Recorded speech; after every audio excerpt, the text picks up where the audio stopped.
जय श्री हरि।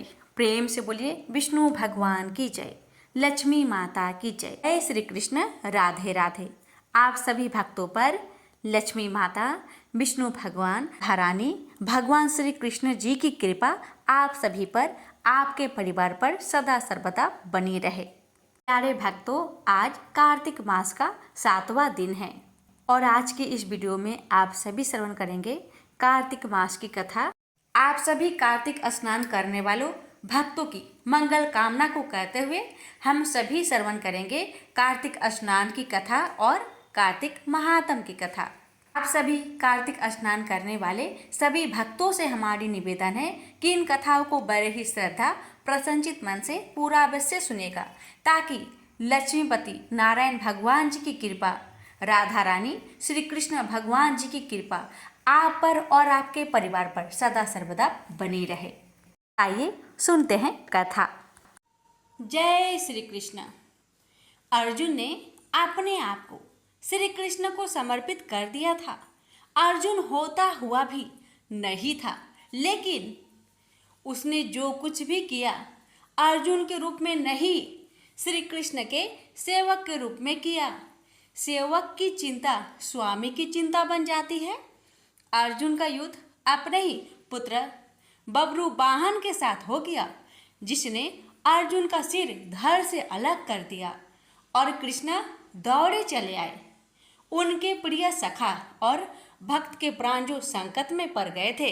अश्वमेध यज्ञ का घोड़ा बब्रू वाहन ने पकड़ लिया और घोड़े की देखभाल की जिम्मेदारी अर्जुन पर थी। बब्रू वाहन ने अपनी माँ चित्रांगदा को वचन दिया था कि मैं अर्जुन को युद्ध में परास्त करूंगा, क्योंकि अर्जुन चित्रांगदा से विवाह करने के बाद लौटकर नहीं आया था और इसी बीच चित्रांगदा ने बब्रू वाहन को जन्म दिया था। चित्रांगदा अर्जुन से नाराज थी और उसने अपने पुत्र को यह तो कह दिया था कि तुमने अर्जुन को परास्त करना है, लेकिन यह नहीं बताया था कि अर्जुन ही तुम्हारा पिता है। और बब्रू वाहन मन में अर्जुन को परास्त करने का संकल्प लिए ही बड़ा हुआ। शस्त्र विद्या सीखी, कामाख्या देवी से दिव्य बाण भी प्राप्त किया अर्जुन के वध के लिए। और अब बब्रू वाहन ने अश्वमेध के अश्व को पकड़ लिया तो अर्जुन से युद्ध असंभावी हो गया। भीम को बब्रू वाहन ने मूर्छित कर दिया और फिर अर्जुन और बब्रू वाहन का भीषण संग्राम हुआ। अर्जुन को परास्त कर पाना जब असंभव लगा तो बब्रू वाहन ने कामाख्या देवी से प्राप्त हुए दिव्य बाण का उपयोग कर अर्जुन का सिर धड़ से अलग कर दिया। भगवान श्री कृष्ण को पता था कि क्या होने वाला है और जो कृष्ण को पता था वही हो गया। वे द्वारिका से भागे भागे चले आए। दाऊ को कह दिया, देर हो गई तो बहुत देर हो जाएगी, जा रहा हूँ। कुंती विलाप करने लगी, भाई विलाप करने लगे। अर्जुन पांडवों का बल था, आधार था, लेकिन जब अर्जुन ही ना रहा तो जीने का क्या लाभ। माँ ने कहा, बेटा तुमने बीच मझधार में यह धोखा क्यों दिया। माँ बच्चों के कंधों पर इस संसार से जाती है और तुम मुझसे पहले ही चले गए। यह हुआ कैसे, यह हुआ क्यों। जिसके सखा श्री कृष्ण हो, जिसके सारथी श्री कृष्ण हो, वह यूं निष्प्राण धरती पर नहीं लेट सकता। पर ये हो कैसे गया। देवी गंगा आई, कुंती को कहा, रोने से क्या फायदा, अर्जुन को उसके कर्म का फल मिला है। जानती हो, अर्जुन ने मेरे पुत्र भीष्म का वध किया था धोखे से। वह तो अर्जुन को अपना पुत्र मानता था, पुत्र का ही प्यार देता था, लेकिन अर्जुन ने शिखंडी की आड़ लेकर मेरे पुत्र को बाणों की सैया पर सुला दिया था। क्यों, भीष्म ने तो अपने हथियार नीचे रख दिए थे। वह शिखंडी पर बाण नहीं चला सकता था, वह प्रतिज्ञाबद्ध था, लेकिन अर्जुन ने तब भी मेरे पुत्र की छाती को बाणों से छलनी किया। तुम्हें शायद याद नहीं, लेकिन मुझे अच्छी तरह याद है। तब मैं भी बहुत रोई थी। अब अर्जुन का सिर धड़ से अलग है। बब्रू वाहन ने जिस बाण से अर्जुन का सिर धड़ से अलग किया है वह कामाख्या देवी माध्यम से मैंने ही दिया था। अर्जुन को परास्त कर पाना बब्रू वाहन के लिए कठिन था। आखिर उसने मेरे ही बाण का प्रयोग किया और मैंने अपना प्रतिशोध ले लिया। अब क्यों रोती हो कुंती? अर्जुन ने मेरे पुत्र का वध किया, अब रोने से क्या लाभ? जैसा उसने किया वैसा ही पाया, मैंने अपना प्रतिशोध ले लिया। श्री कृष्ण ने समझाया, अर्जुन ने जिस स्थिति में भीष्म का वध किया, यह स्थिति भी तो पितामह ने ही अर्जुन को बताई थी, क्योंकि पितामह युद्ध में होते तो अर्जुन की जीत असंभव थी और युद्ध से हटने का मार्ग स्वयं पितामह ने ही बताया था। लेकिन यहाँ तो स्थिति और है। अर्जुन ने तो बब्रू वाहन के प्रहारों को रोका ही है, स्वयं प्रहार तो नहीं किया, उसे काटा तो नहीं। और यदि अर्जुन यह चाहता तो क्या ऐसा हो नहीं सकता था? अर्जुन ने तो अपना मान बढ़ाया है। कामाख्या देवी द्वारा दिए गए आपके ही बाण का प्रतिशोध लेकर आपने पितामह का, अपने पुत्र का भी भला नहीं किया। गंगा दुविधा में पड़ गई। श्री कृष्ण के तर्कों का उसके पास जवाब नहीं था। पूछा, क्या करना चाहिए? जो होना था सो हो गया, आप ही मार्ग सुझाए। श्री कृष्ण ने कहा, आपकी प्रतिज्ञा पूरी हो गई, उपाय तो किया ही जा सकता है, कोई रास्ता तो होता ही है। जो प्रतिज्ञा आपने की वह पूरी हो गई। जो प्रतिज्ञा पूरी हो गई तो अब उसे वापस भी लिया जा सकता है। यदि आप चाहे तो क्या नहीं हो सकता, कोई रास्ता तो निकाला ही जा सकता है। गंगा की समझ में बात आ गई और माँ गंगा ने अर्जुन का सिर धड़ से जोड़ने का मार्ग सुझा दिया।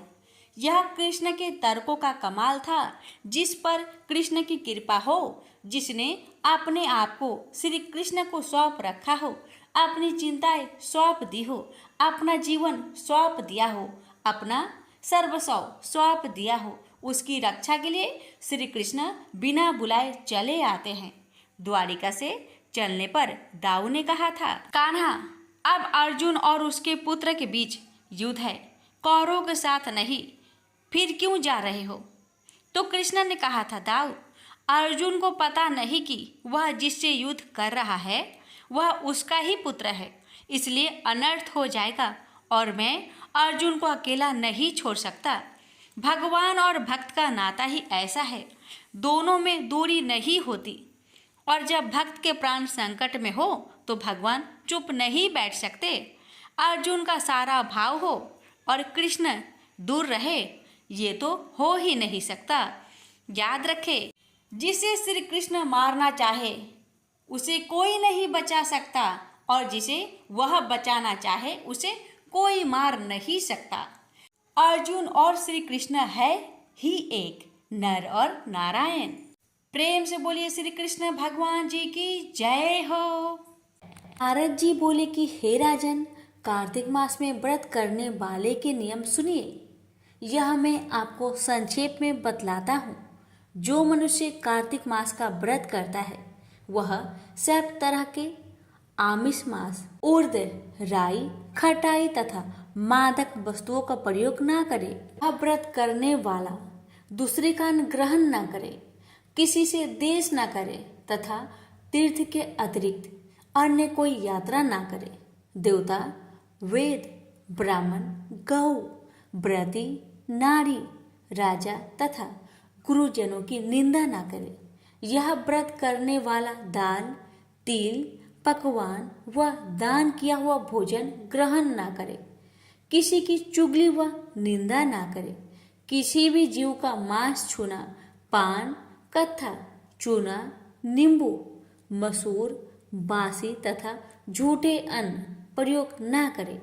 बकरी, गाय तथा भैंस के अतिरिक्त अन्य किसी पशु का दूध कभी भी प्रयोग में न ले।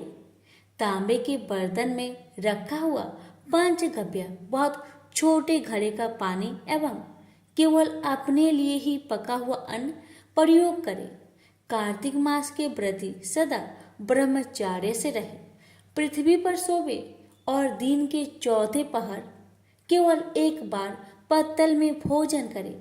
व्रती केवल नरक चतुर्दशी को तेल लगा सकता है, अन्य तिथियों में बिल्कुल भी नहीं। कार्तिक मास के व्रती मनुष्य सिंघाड़ा, प्याज, मट्ठा, गाजर, मूली इन सब वस्तुओं को बिल्कुल प्रयोग में ना लाए। लौकी, मट्ठा, काशीफल, तरबूज इन सब वस्तुओं का कार्तिक मास का व्रती बिल्कुल सेवन ना करे। मासिक धर्म वाली स्त्री से चांडाल, पापी, ब्राह्मण द्रोही और नास्तिकों से बिल्कुल बातचीत ना करे। भगवान विष्णु को प्रसन्न करने के लिए अपनी शक्ति के अनुसार चंद्रायन आदि का व्रत करे और उपयुक्त नियमों का पालन करे।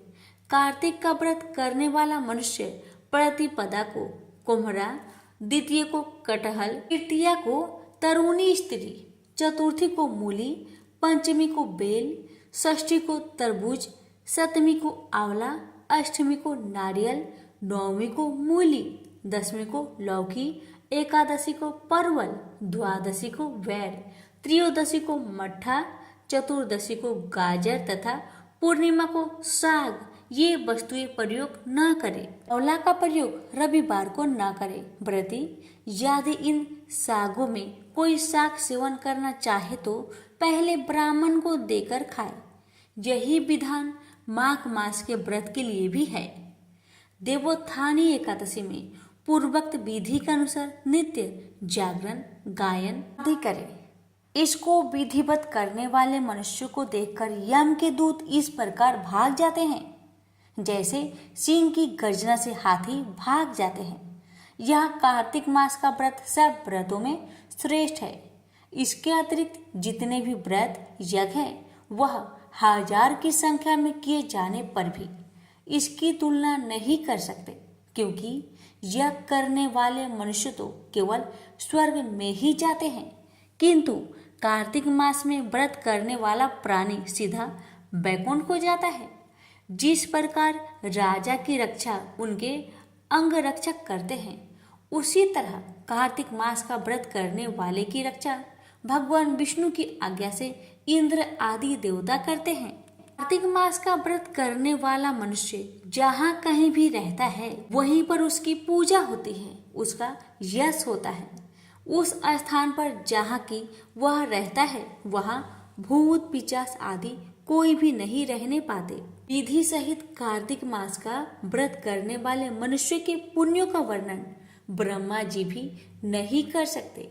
यह व्रत संपूर्ण पापों का नाश करने वाला, पुत्र, पौत्र और धन धान्य को बढ़ाने वाला है। प्रेम से बोलिए लक्ष्मी नारायण की जय।